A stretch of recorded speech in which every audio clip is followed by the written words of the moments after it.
So ayan po guys, no, sa wakas po nakakahabol pa rin po tayo sa first meeting po ng aking mga kagrupo, no, Public Enemy.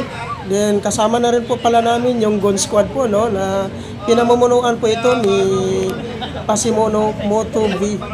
At saka nandito rin pala si guys, si Mariposa Moto Vlog po, no.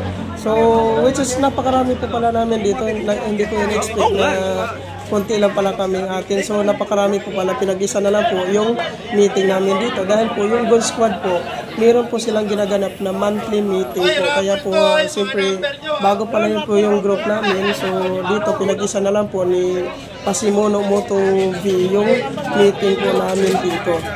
Dito po ito ginanap guys sa community stage, Barangay Olympia, Makati City. So kahit pa paano guys, nagkakaroon po dito ng sharing of ideas. At pagkatapos po ng aming meeting, nagpaparapol din po si Chairman Pasimono Moto V. So lahat naman po naging masaya po dito sa aming meeting.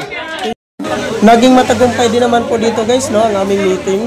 At shout out na lang din po pala sa aming president na si Philip Neri II po, no. At lalong-lalo na po sa aming chairman po dito, no, na si Pasimono Moto V.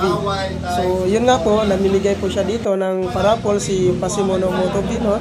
So yun nga guys, matagumpay naman po dito ang aming pinag-meetingan. At saka naging masaya din naman po ang aking mga kasamahan dito sa parapol po dito nila Chairman Pasimono Moto V at saka ni Mariposa Moto Vlog.